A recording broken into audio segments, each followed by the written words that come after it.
There's a stretch of highway in Nevada that truckers refuse to drive after 2 a.m., not because of animals, not because of weather, because of a man who died there and never left. 8 years ago, a single car crash shut the road down for hours. The car was destroyed. The driver vanished. There was blood. There were skid marks. There were fingerprints on the wheel, but there was no body and no trail leading away. Last winter, a rideshare driver named Marcus took the route anyway. He needed the money. He didn't believe in ghost stories. At 2:13 a.m., Marcus saw someone standing on the shoulder, completely still. He should have kept driving. Everyone says that's the rule. Don't stop. Marcus didn't see the door open. He didn't hear footsteps. But suddenly, someone was sitting next to him. The heat was blasting, but the car felt like a freezer. Marcus could see his breath. Then the smell hit him. Sweet, rotten, like something that had been dead too long. Marcus looked at the mirror and saw the passenger clearly for the first time. Take me home. Marcus never touched his phone, but the GPS turned on by itself and set a destination. It was the exact mile marker where the crash happened. And Marcus realized he wasn't driving a passenger home. He was driving a dead man. Back to the place he died. The highway didn't look the same anymore. Marcus had driven this road 100 times, but now it felt longer. Empty, like the world had stepped away. His phone lost signal.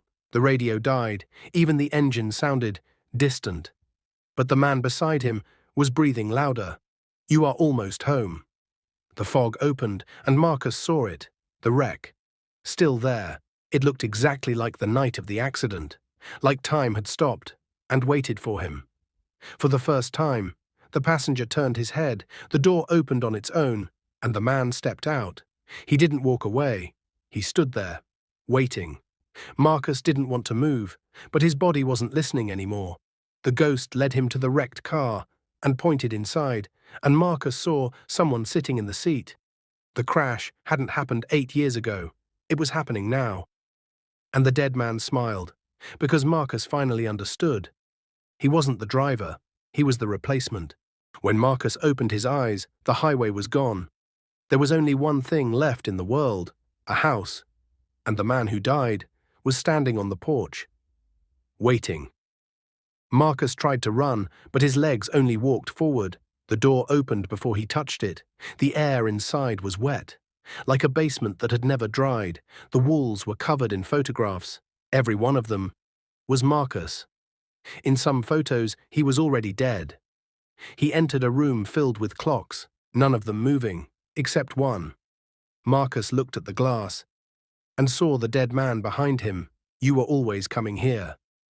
Door opened at the end of the hallway, leading down. And Marcus understood. The house wasn't a place.